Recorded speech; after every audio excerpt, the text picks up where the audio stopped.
This is the NBC University Theater, bringing you the third in our series of full-hour dramatizations of modern American and British fiction. Today, with George Montgomery as our star, and with Clifton Fadiman as our intermission commentator, we present Theodore Dreiser's monumental work, An American Tragedy.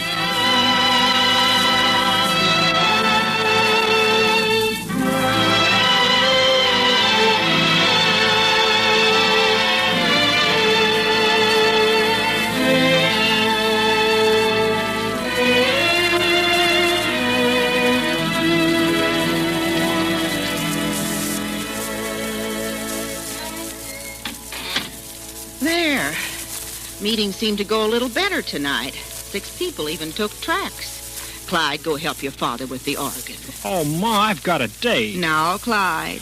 Oh, why can't I go out with the other fellows once, just once? Your father and I have a mission, son. But I haven't. Kids will laugh at me.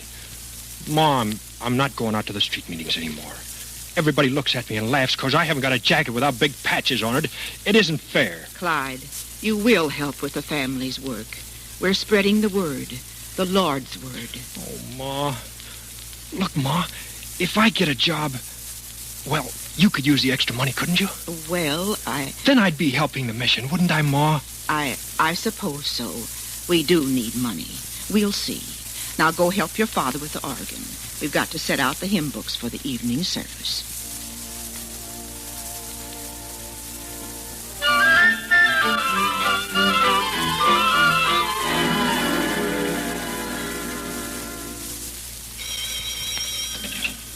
Bell, Captain. Yes, sir, 703. Right away, sir. Front point, 703. Excuse me, sir. Are you Mr. Squires? Yep, that's me. You want something? The man at the drugstore was saying, he said maybe there's a place open as a bellboy.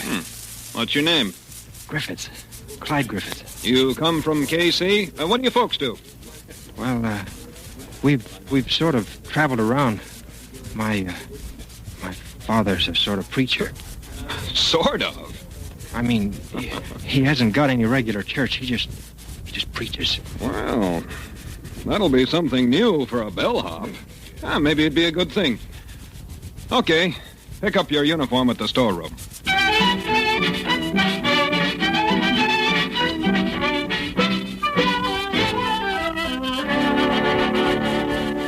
Okay, kid, I'm supposed to show you the ropes. My name's Oscar. Hi. Just keep on your toes, see? When the bell rings, you jump. When you take a guy up to the room, all you got to do is turn on the lights in the bathroom and the closet. You pull up the shades and see if there's towels in the room. You got that? Yeah. Then if they don't give you no tip, you sort of, stall around a little, see? You fiddle with a transom or something. And don't forget, you got to slip Squires a buck after every shift. That's his graft. Oh, I see. Front, boy, front. Okay, Clyde, that's you. Jump.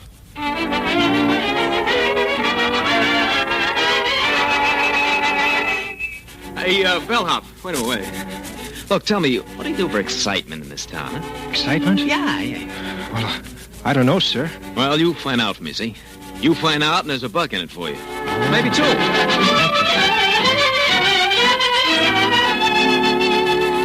Gee, I wish I could go out on the town like those salesmen.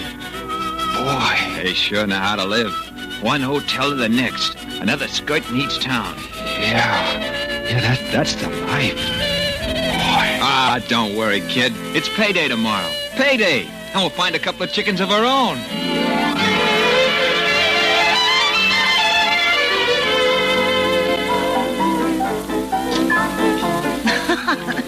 Oh, gee, I love to dance. I could dance all night. Don't you love to dance, Clyde? Yeah, with you. Oh, you silly. You're awful pretty. Lots of fellows say so. I don't like to see you going with those other guys. Well, Mr. Clyde Griffiths, you don't own me. Gee, I didn't mean that. You know I'm crazy about you. Honest, Hortense, you've got to believe me. Why, I'd do anything for you. You would? Yeah. Did I tell you, Clyde, about the sweet little coat I saw in the Paris shop window? It's really the sweetest thing. Real sweet. Only $100. $100? Uh-huh. Well, I could arrange to get it on time if I could borrow the money. Oh, it's awful sweet, Clyde. Honestly, the sweetest thing.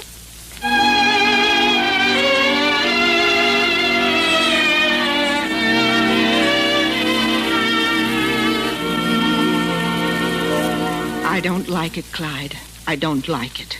That hotel is an evil place. A place of sin. Oh, Ma, it's a good job. Only I won't be able to give you $15 anymore. But, Clyde... Well, I can only give you $5. I got expenses, Ma.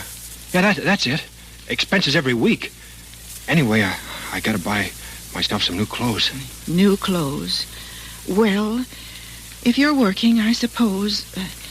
But, son, remember the word when you're in that place. Remember the word.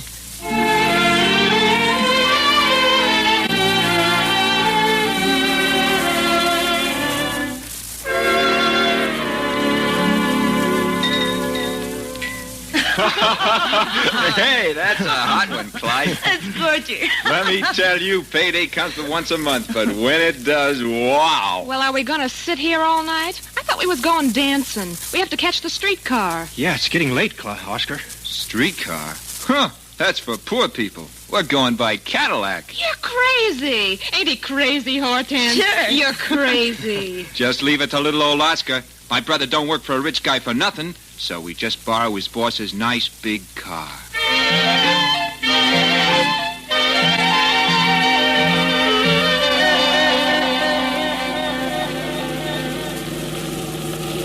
Boy, oh boy, look at this baby run.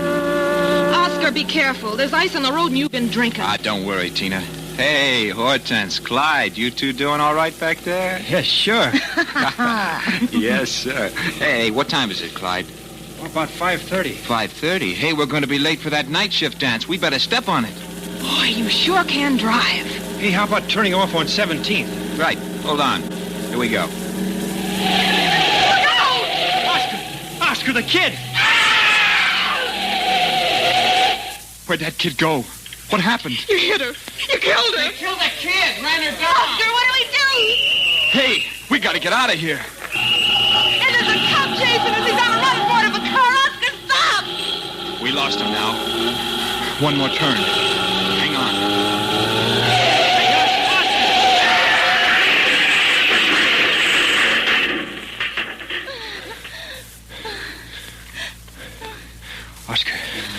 Oscar, are you all right?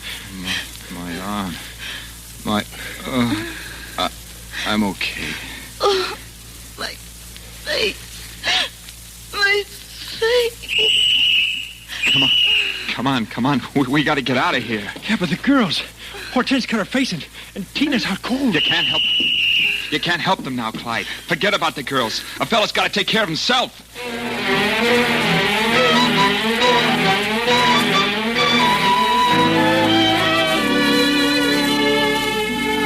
Dear Mother, I haven't written for a year because I didn't want anybody in Kansas City to know where I am. I saw a clipping about the accident, so I better not try to come home. I've got a job now, bellhopping at a fancy club here in Chicago. I'm trying to save a little money so I can get into some line with advancement.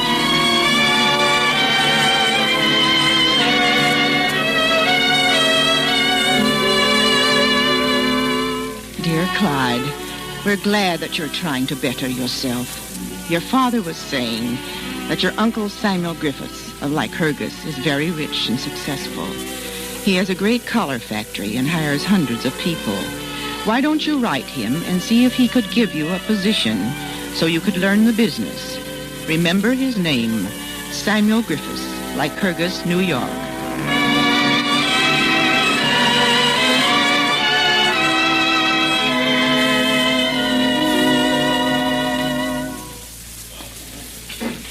Mr. Griffiths.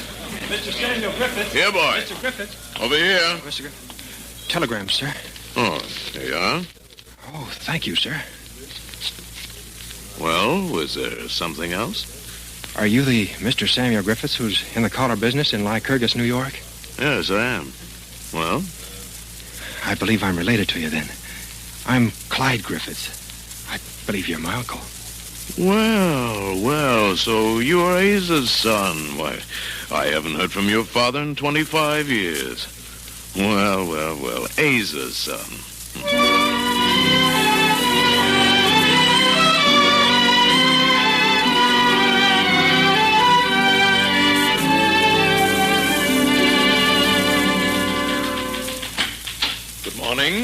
morning, Miss Phipps. Good morning, Gilbert. Father, we didn't expect you back for days. Well, I'm not back, really. Just on my way to Albany. Dropped in to pick up the production figures. I'll get them for you, Father. Well, how was Chicago? Surprising. Very surprising. I've brought back something for you, son. A cousin. A cousin? Clyde, just step in here, will you? My son Gilbert will take care of you. Thank you, sir. Oh, I'll pick up those papers later. You're my cousin, huh? Yes.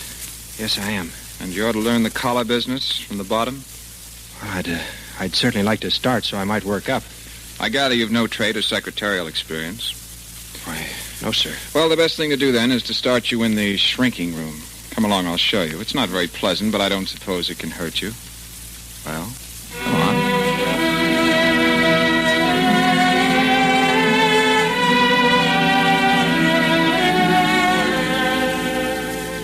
My dear nephew, since your arrival, my husband has been away most of the time, and now after 3 long weeks, he has returned. And we will be very glad if you will find it possible to dine with us next Sunday. We dine most informally. Do come if you are able. Your Aunt, Elizabeth Griffiths.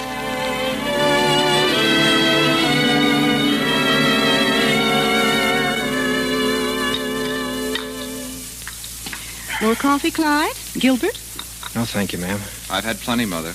Well, do you like it where you are now in the shrinking room? I suppose it is a start. Well, you won't be down there long, will you, Gilbert?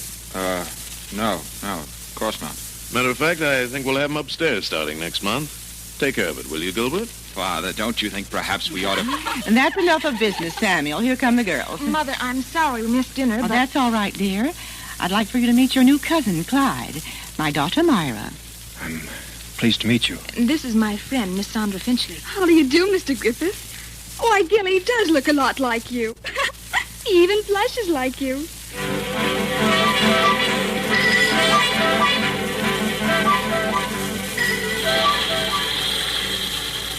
This is the stamping room, you understand?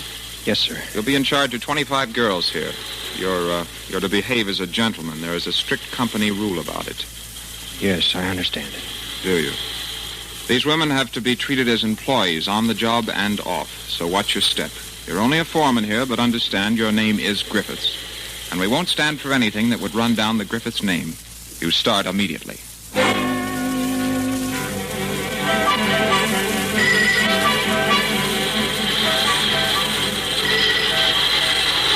Hey, Roberta, look at the new guy with Sourpuss Gilbert. Who is he? Well, they say he's the old man's nephew, Clyde Griffiths. Boy, is he giving you the once-over. Oh. Gee, I wish I was refined. Don't be silly. He doesn't even notice me. Maybe not. Hey, Bert, how about Sunday, huh? Will you come with me? Oh, I don't know. I've never been in a canoe. Oh, there's nothing to it. Oh, come on. Have a good time for once. You only get one Sunday to a week.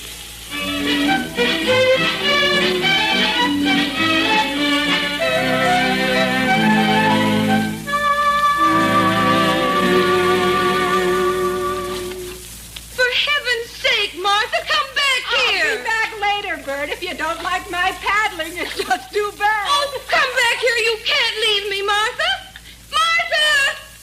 Oh, dear. Why? Why, Miss Alden? Are you in trouble? Oh, Mr. Griffiths, you surprised me. I've got a rowboat across the point. I was just walking about. You with anybody? Well, my girlfriend just went away in the canoe. I guess it was a joke. There she is out there. Oh, I was awful scared. I can't swim at all. Well, perhaps we can turn the joke around. Suppose I row you back. Oh, I couldn't. I mean, It's perfectly all right. You know, it's funny. That is, just as I was walking over here, I was thinking about you. I mean, how you might like to come to a place like this on a Sunday. And darn if it didn't happen. Is that really so? Yeah, that's the truth, honest. Miss Alden, I mean, I wonder if I could meet you somewhere. Now, there's a rule that the head of a department can't have anything to do with a girl that works for him, but, well, I've been thinking that you were so awfully pretty. Oh, Mr. Griffiths, I couldn't. Besides, they're just terrible where I live. They won't let me have any company. Oh, please don't say no. There's a little park out near the Mohawk River on 3rd Street. Would you meet me out there? Where the streetcar stops. Oh, I'd be afraid, I think. I never did that before. Oh, you will come, won't you?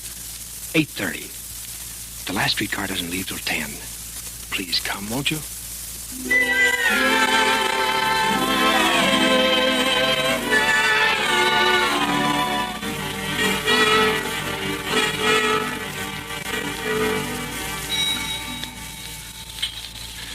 Well, that's the next to the last car. Gee, I didn't know it was that late. Oh, it's nice out, isn't it? Uh-huh. Beautiful. Roberta, I'm crazy about you, honest, I am. Clyde, don't. Do you mind if I kiss you? Honest, I think you're the sweetest. Oh, please, Roberta. Well, I just gotta kiss you, Roberta. Someone will come. Oh, I don't know what to do. Oh, Clyde. Oh, I never did this before. It's all right. It doesn't matter. Oh, Roberta, I do love you so much. And we have so little time. Oh, I don't know. Please don't cry. It's all right, Roberta. Roberta, say you love me. Please. I do. Yes. Yes, I do. It's all right now, Roberta. Oh, please don't cry. Oh, you're so sweet. So awfully sweet. Oh, Clyde. Darling.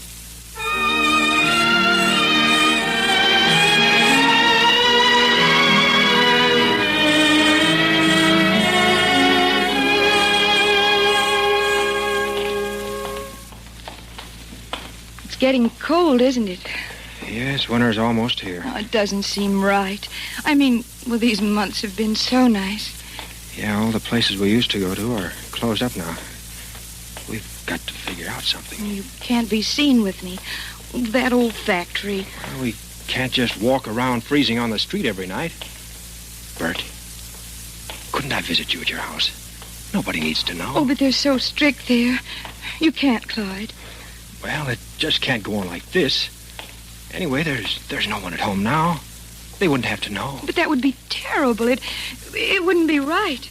All right, then. If you don't want to, you don't want to. I'm glad to know that you care more about what people think than you care for me.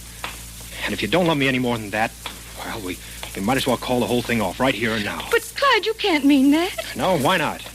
Oh, I'm fed up, Bert. If you're too scared to be with me, well, then goodbye. Please don't go, Clyde. Please don't. I do love you. Clyde!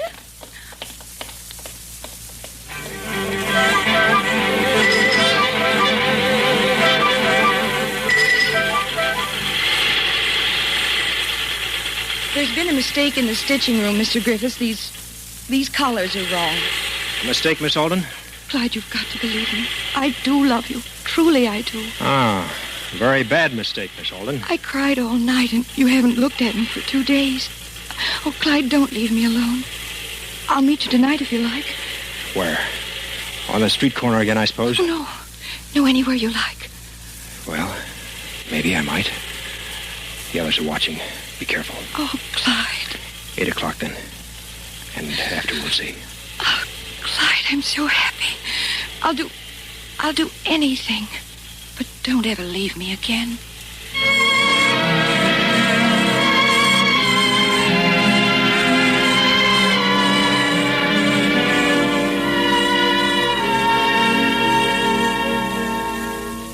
You've got to go now, Clyde. They'll be home soon. Meet me again tomorrow. Oh, darling, I'm so glad I don't have to worry now. I don't have to share you with anybody. Don't worry, Bert. I wouldn't even look at another girl. Oh, I've got you now.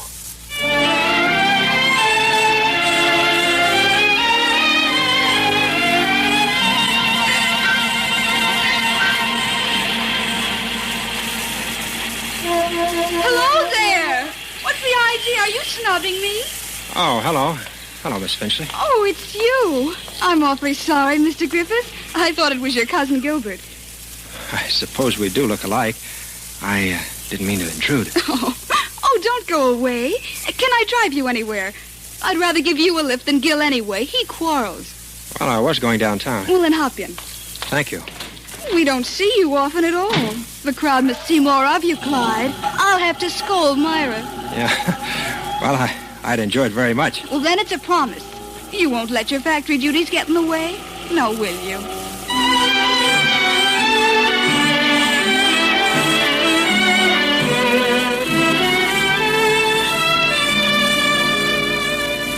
But, Clyde, you promised. I can't help it, Bert. This dinner at my uncle's just came up. But I'm going home next day for Christmas. Oh, Clyde. Oh, for heaven's sakes, Bert. But you've been breaking dates all winter.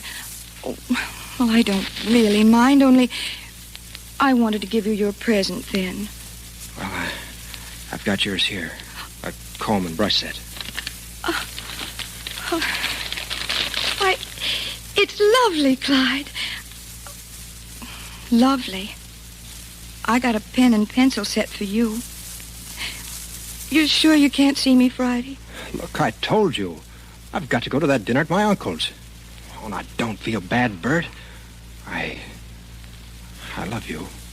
I love you terribly, Clyde.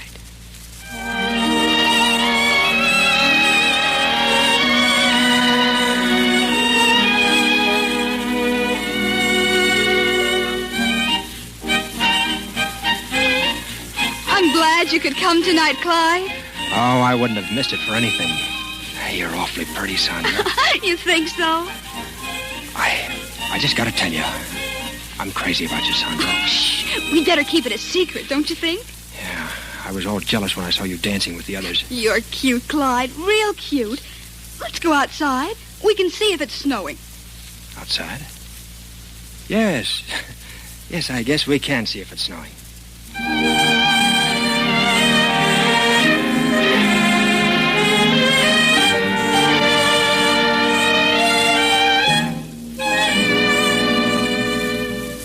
I told you, Bert, there's a meeting of the department heads. I can't go with you. But, Clyde, I've got to see you now. I've got to. What's the matter?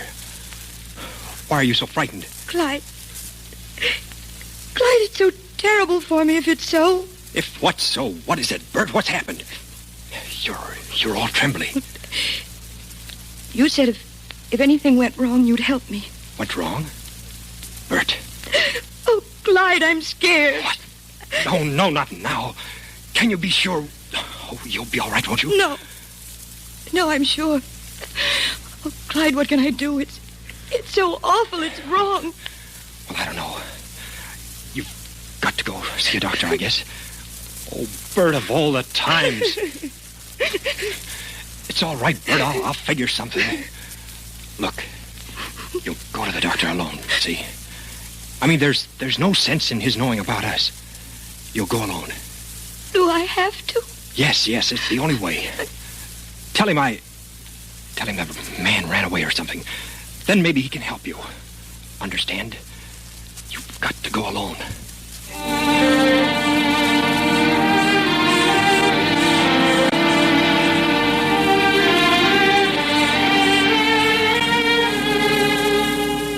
You say the young man has run away?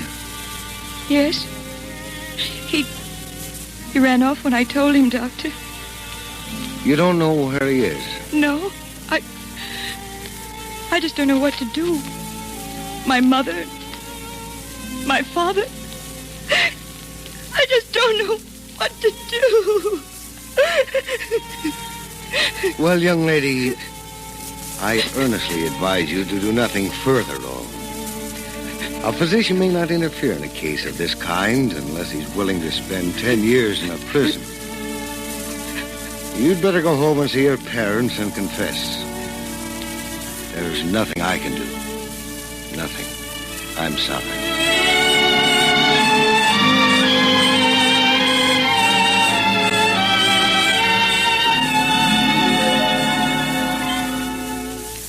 Oh, honest, Bert, I'm beat.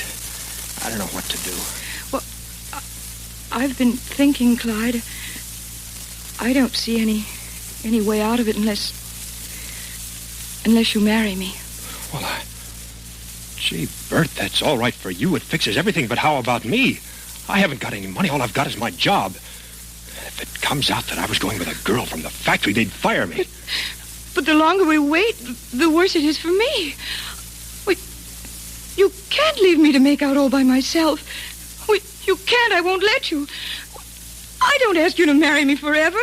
You can leave me if you want after, but Clyde, you can't just push me off by myself so that you could still go on with your society friends. Calm down, will you, Bert? You're all excited. You used to be with me all the time, and now I just have to beg. What is it, Clyde? Those society girls you're always talking about? That Bertine Cranston, or maybe that Sandra Finchley, or who? No, you're all wrong, Bert. It's only... Well, everything happens so fast, it gets you pinned down. But there must be some way, Bert. There's got to be.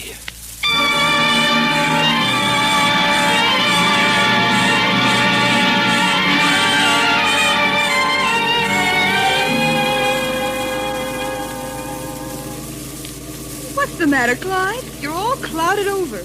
Oh, nothing really. I thought the ride might cheer you up. You've been so jumpy. I guess it's just from working too hard. I don't know. Well, anyway, you've got to promise to spend your vacation with us at the lakes. I'd like to very much. I want to have you specially, Clyde. You do? Uh-huh. See, you plan to spend the vacation with us. And don't you dare let anything come in your way. Don't you dare.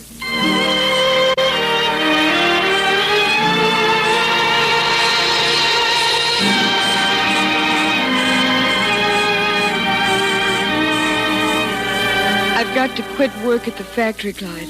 Quit? We can't wait much longer. Clyde, you've got to marry me. How could I face my mother and my father? You've just got to. Oh, it'll work out some way, Bert. I'll figure something. Just give me a little more time to figure some way out.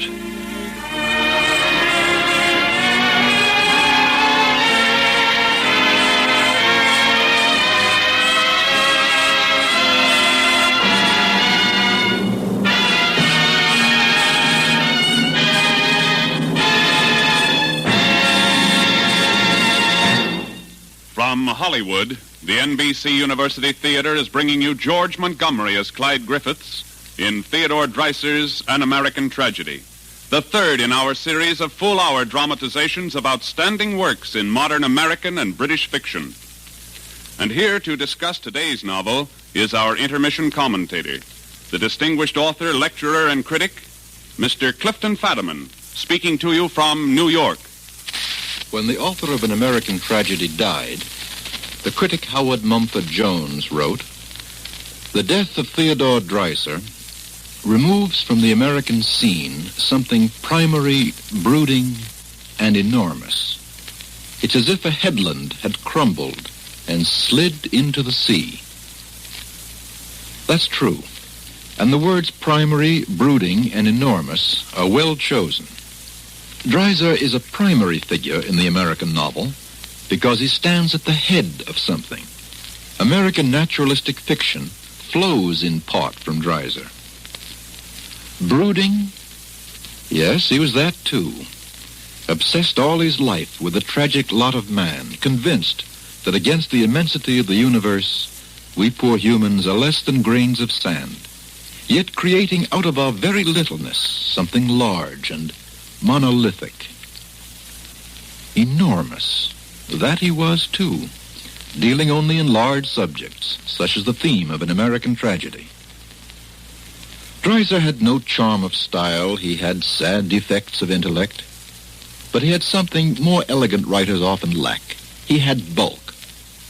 Also, he had a patient, unsentimental compassion for people born of his own struggles in the face of a world that had censored his books and attacked his character.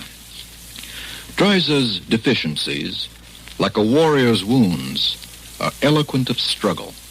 The struggle of one who, before he became the leading novelist of his time, had scraped rust from second-hand stoves, driven a laundry wagon through ice-glazed streets, washed dishes in a stifling Greek lunchroom.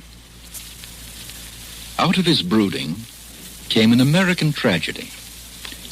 What was Clyde's tragedy? Not that he rebelled against the established order and was punished, as in a Greek play. No, rather that he pathetically accepted that established order's worst dogmas, its crassest ideals, its most pitiful superstitions, the worship of wealth and petty social position. The lesson Dreiser drove home in 1925 with heavy, clangorous strokes is one that's still relevant today, a generation later.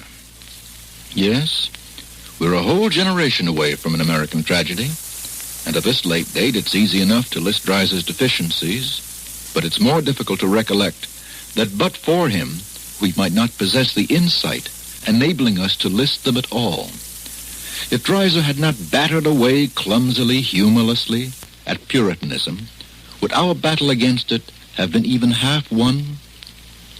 To hack a path through the dense jungle of American life as it appeared, let's say, at the turn of the century, was no job for a thin-skinned writer. Forests are cleared not with razors, but with broad axes, and such a broad axe was Theodore Dreiser. Our dramatization continues from Hollywood after a brief pause for station identification.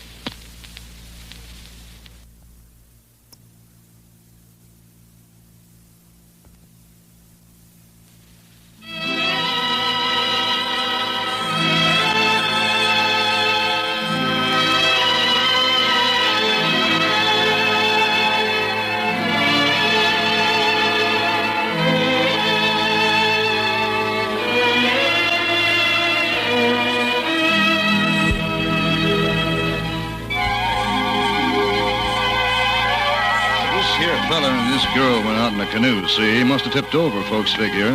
Can you imagine a nice young couple like that drown? Come on, Roberta. It's perfectly safe. It'll turn over so easy. But I'm so scared, Clyde. I can't swim at all. 2 hats floating on the water. They had to fish for them. Clyde, come with me. Hurry up, Bert. Get in the boat. It's the only way.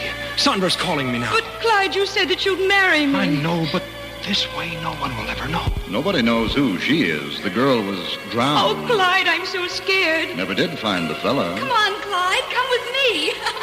Don't you dare let anything get in your way. I'm coming, Sandra. Bert, get in the boat. But I can't swim. I can't swim. Drowned. I can't drowned. swim. I can't swim. Drowned. It's the only way. Drowned. I can't swim. Drowned. I can't swim. I can't swim.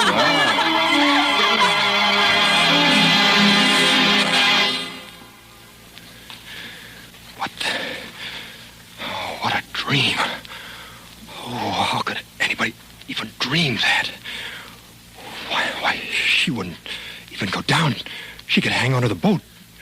You'd have to hit her. Oh, up on that lake, nobody'd see you. Just a little accident. I'll bet when I'm married to Sandra, I'll have plenty of money. Oh, if Roberta would only... What the devil am I thinking? I better get to sleep. I've got to stop thinking this way. Oh, I've just got to.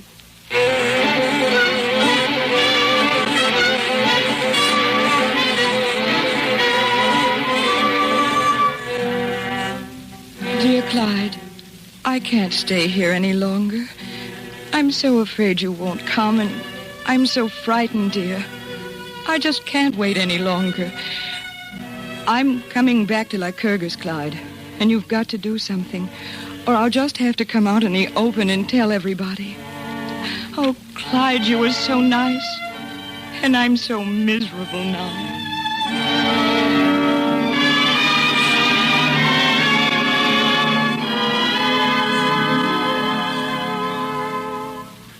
Listen, Bert. Can you hear me? Yeah, Clyde. I can hear you. Well, listen carefully. You meet me in Fonda, see? Then we'll take the train to Utica. Yes, everything will be all right. I promise. That's right. We'll be married up at the lake. Now, don't worry, Bert. I'll arrange everything.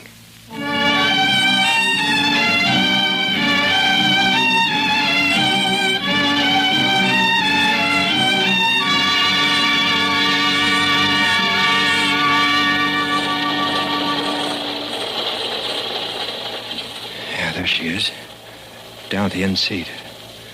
That same old brown hat and blue dress. She doesn't look anything like Sandra. How could she look like Sandra? Oh, I've got to go through with it. I've got to be free. He looks worried back there.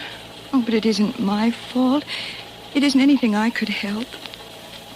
When we're married, maybe he'll be like he used to be. There'll be the baby, and I'll be Mrs. Griffiths. Oh, God, I wish he would love me the way he used to. Maybe up at the lake things will be better. It's so beautiful. Everything's bound to be all right up at the lake.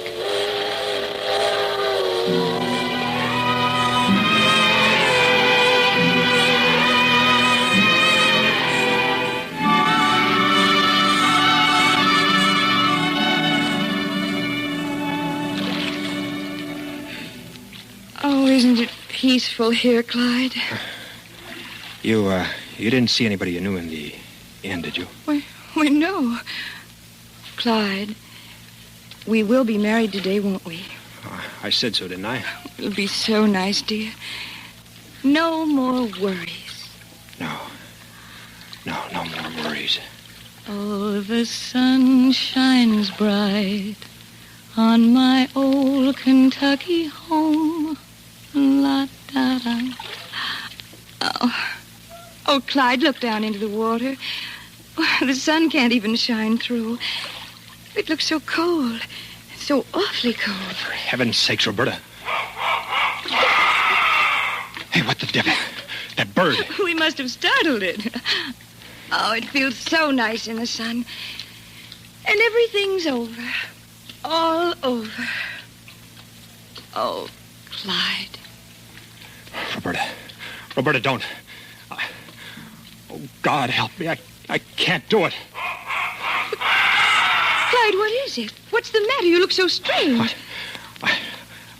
I can't. What's the matter, darling? What's the matter? Roberta, leave me alone. Sit down. What is it, Clyde? Let me help you. No, don't touch me. Sit down, Roberta. Please sit down. Roberta.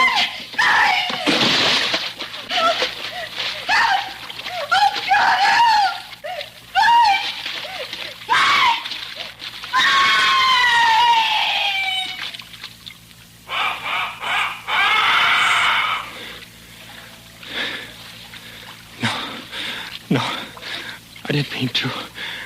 I couldn't. Roberta. She's gone. She's gone.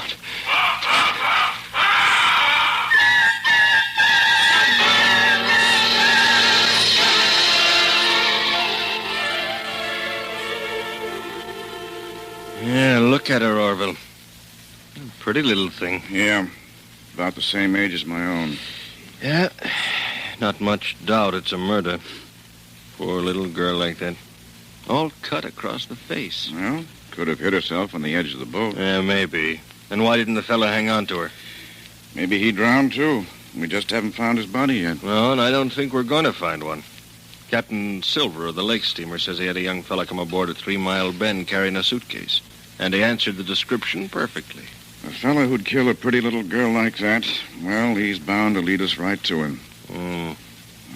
She looks so peaceful. Ralph, we're going to get that fella. Get him and see him in the chair.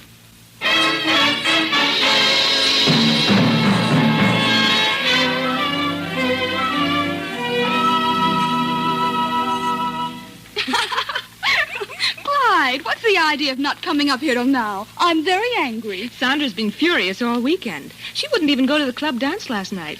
Well, I couldn't get away from the factory, you know. Sure, that mean old factory. We're making up a set of tennis this afternoon. How about it, Clyde? Yeah, sure. What's the matter? You look like a banshee was sitting on your shoulder. Loosen up, Clyde. Laugh. I'll be all right, Myra. Tennis sounds swell. I'll have to borrow a racket, though. I forgot mine. Well, come on, Sonny. We've got to get our racket. Meet you in 10 minutes, Clyde. So long. So long. Hold on there, mister. Your name Clyde Griffiths?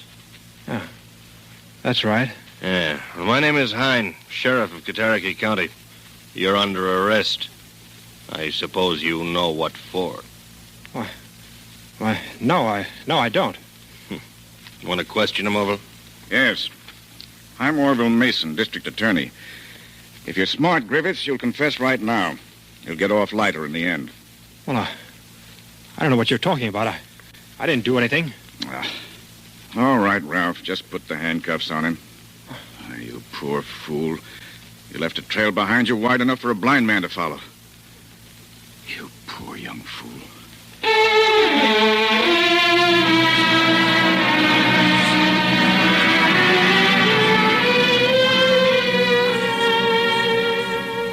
All right now, Griffiths. We've got letters from the girl to you that we took from your room.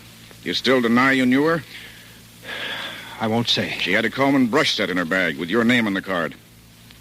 Come on, boy, the truth. Well, yeah, sure I knew her, but I didn't kill her. It was an accident. That's it. The boat turned over. That's all. She hit her head on the edge of the boat. You can swim? Sure, but I was afraid. Afraid she'd pull me down. How about that straw hat? What hat? The one on the water. Well, the wind blew it off. That's how the boat turned over. See, the wind blew the hat off, and I reached for it. Yeah, we found it floating. Suppose you tell me where you got the other straw hat. The one the boat captain saw you wearing afterwards. The other? Well, You bought it, didn't you? Put it in your bag just so you could leave the other one in the water. No, I found it up at the lake. That's it. I've been up at the lake once before. Uh-huh. You found it up at the lake. All right, Ralph, take him back downstairs.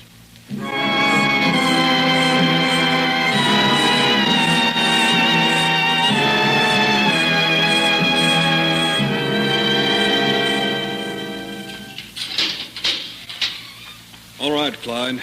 I'm your lawyer. Lawyer? Name's Belknap. Alvin Belknap. It's all arranged. Well, what am I going to do? Well, first you'll tell me what happened. I don't want any stories now, Clyde. I want the truth. Yes, sir. And in the meantime, I want you to try to laugh a little. Smile. There's an old saying in law that consciousness of innocence makes any man calm. It's a lot of hokum, but it impresses folks. Now, let's have your story.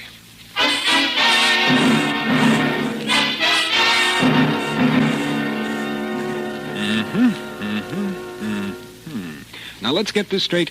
You changed your mind when she was in the boat? That's the truth, Mr. Belknap. I didn't mean to. I couldn't. She came at me in the boat, and I guess I threw up my hands.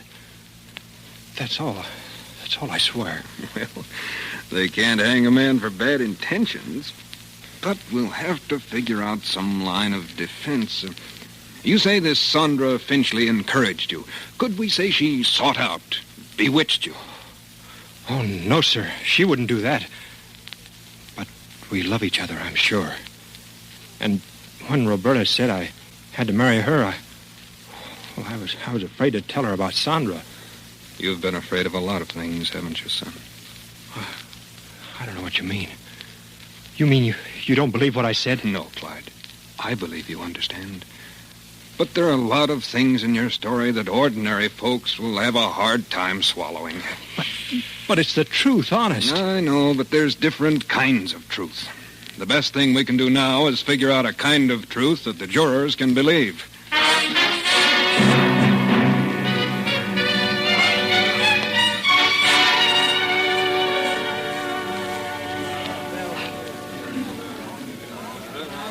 Oh, yes, all persons having business before the Honorable the Supreme Court of the State of New York, Connecticut, draw near and give attention. This court is now in session. State of New York against Clyde Griffiths. The people are ready? The defendant is ready. Very well. We will proceed to impanel the jury. Simeon Dinsmore. Simeon Dinsmore.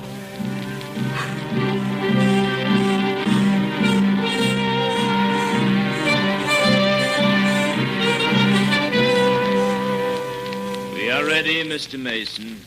Will you proceed with the case for the people? Your Honor, gentlemen of the jury, the people of the state of New York charge that the crime of murder in the first degree has been committed by the prisoner, Clyde Griffiths.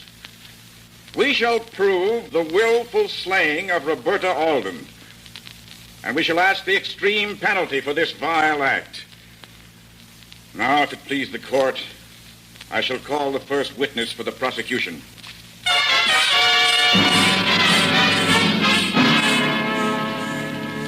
I seen him come up to her room. They thought I wasn't there. But I like to check up on my boarders. Yes, sir, that's him, all right.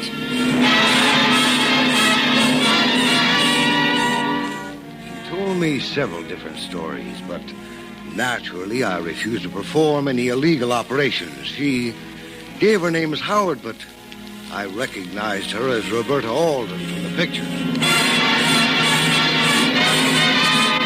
And then I heard the scream. A woman's scream. We couldn't see nothing. We were in a boat around the point, but that scream sounded like a soul being cast down to the depths. I can still hear it, I can.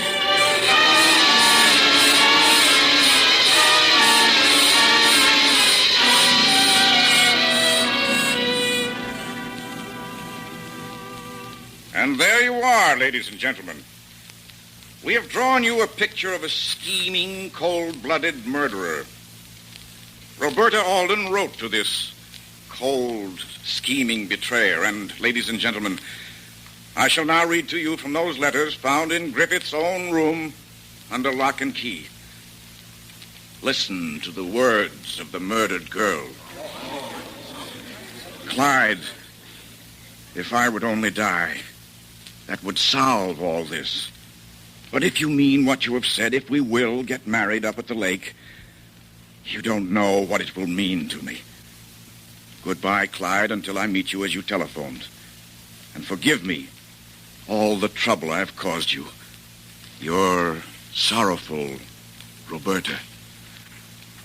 Your Honor, the people rest.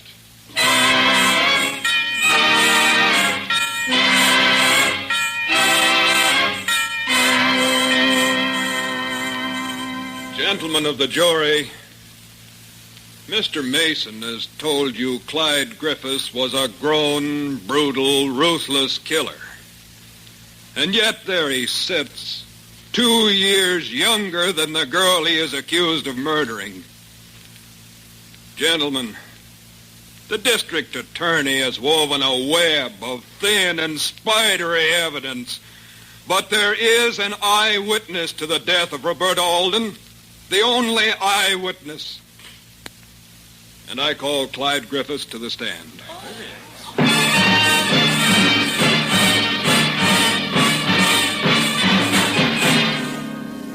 Now, Clyde, you mean when that car in Kansas City was wrecked, you ran away? Yes, sir. Even though you knew a child had been killed? Well, I was afraid, I guess. You were a coward, weren't you? A moral and mental coward. I guess so. Now, Clyde, you really loved Roberta at first. Yes, I suppose I did. But then you fell in love with, we've agreed to leave her nameless, with Miss X. Yes, I did. Did you go and tell Roberta that you were no longer in love with her? Did you break off your relationship? No, I guess I was afraid to. Cowardice again. Moral and mental cowardice. And now, Clyde, tell us about that trip to the lake. That trip the prosecution has magnified and distorted until it resembles... Your Honor, I object. Counsel is using his questions to make improper speeches and... To stand. Find yourself to questions, Mr. Belknap. Very well. Well, Clyde. Well, I never meant to kill her. Never. I just thought maybe if we went away for a few days, I could calm her down. You still were in love with Miss X? That's right. But I couldn't tell Roberta. I just couldn't. Then that afternoon on the lake, she was talking about getting married, and she was so sad about the baby. Well, I thought I'd better go through with it. Then you did intend to marry her? Yes, sir, I did. Then your whole course of action, your relations with Roberta and with Miss X were marked by consistent cowardice, mental and moral cowardice. I don't know. It was like I said. But I didn't kill her. I didn't push her off the boat. I couldn't do that. I just never could. Thank you, Clyde. I believe you. Now, gentlemen of the jury, you have the facts. Roberta Alden died tragically, but accidentally. No, Mr. Mason has not shown us murder. But what has he shown? He has proved Clyde Griffiths is a weakling. He was not fair to Roberta Alden. He was a coward. But many men, many of us here are far more cruel in love than this boy ever thought of being. Gentlemen, you cannot condemn a man to death for that which he cannot control, his inner soul, his entire character. Clyde Griffiths was made by us, by all of us, by all of America. If you condemn him, you condemn his makers. Your Honor, the defense rests.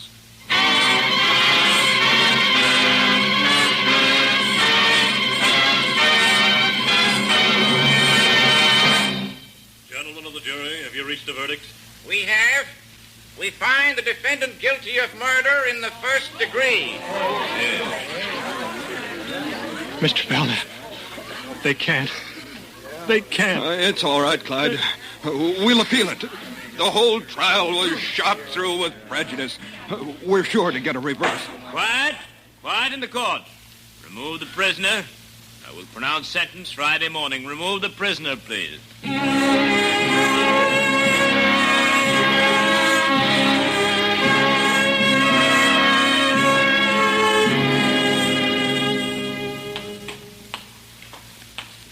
Who you got there, guard? A new customer?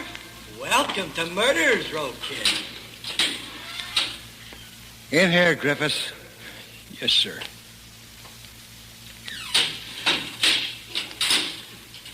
You behave yourself, Griffiths, and everything will be all right. Hey, new man, what's your name? Leave me alone, will you? Can you beat that? The new guy is crying. He's crying like a baby. You'll get over that, kid. You'll get over that. Yes. All right, you guys, quiet now. Now, okay. Pull the curtain. What's that? What's going on? Take it easy, kid. They pull that curtain across so you won't see that long walk. Bert goes tonight. You won't see nothing, but you'll hear it. Them footsteps down the hall, that minister praying. Then you hear the door slam. Shut up, will you? You'll hear that door slam, and you'll see the lights go down. You'll see. You'll see.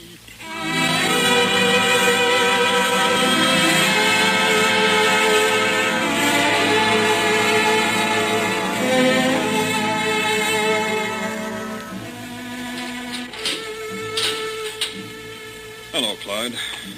How are you? 10 minutes.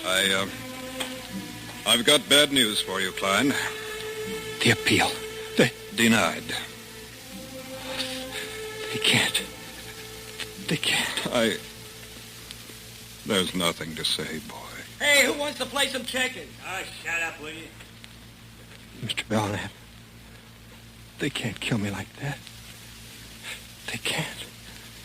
I didn't kill Roberta. I couldn't.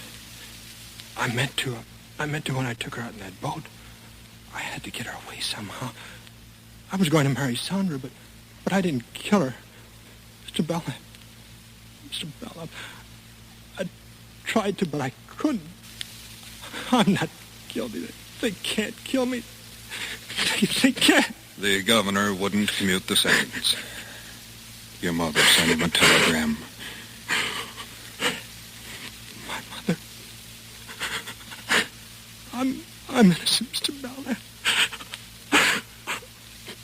They're not really going to kill me. Oh, not really. Oh, my God, my God.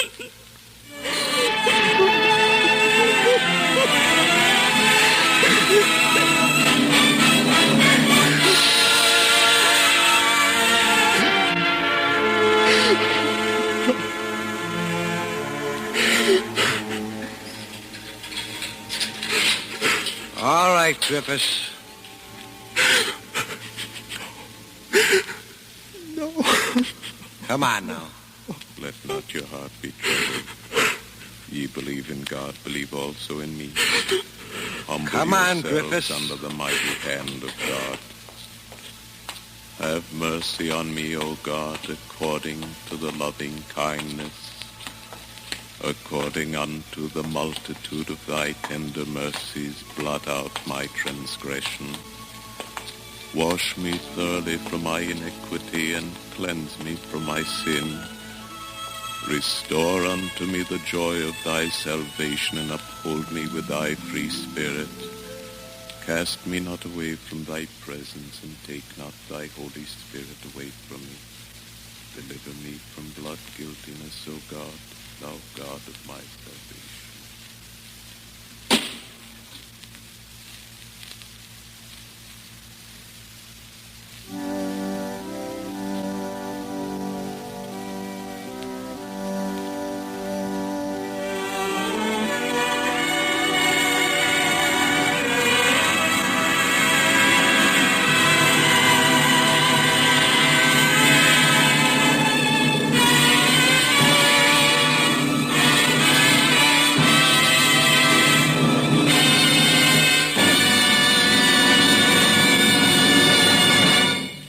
The curtain falls on the third in our new series of full-hour dramatizations of outstanding works in modern Anglo-American fiction.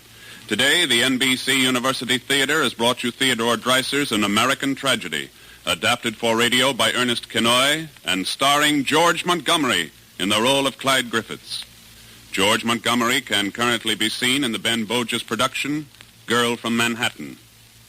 Today's cast included Lynn Allen, John Daner, Noreen Gamil, Ralph Montgomery, Tony Barrett, Grace Leonard, Gene Layton, Hugh Thomas, Paul Fries, Dick Anderson, Gloria Grant, Lynn Whitney, Larry Dobkin, Ted Von Eltz, Clark Cuney, Bob Bruce, Jim Nusser, Earl Keane. Our intermission commentator was Clifton Fadiman.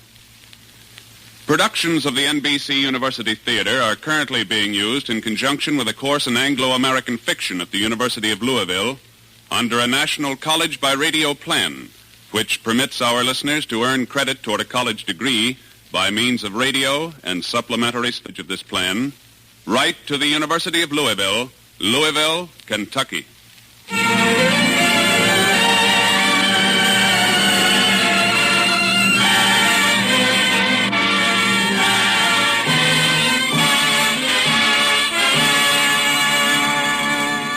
Next week at this time, we turn to the work of a British author as the NBC University Theater presents its dramatization of the H.G. Wells novel, The History of Mr. Polly.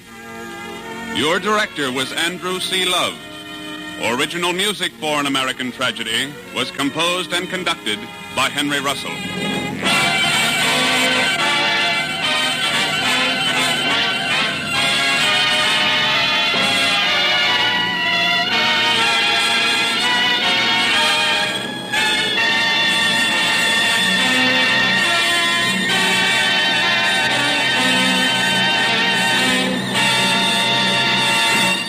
This program came to you from Hollywood. Tonight, there's the biggest entertainment bargain yet. 2.5 solid hours of fun on Sunday. Start with Ozzie and Harriet, then laugh straight through with Jack Benny, Phil Harris, Alice Faye, Edgar Bergen, Charlie McCarthy, and Fred Allen. For the best time of your life, the best time is tonight over most of these NBC stations. This is NBC, the national broadcasting company.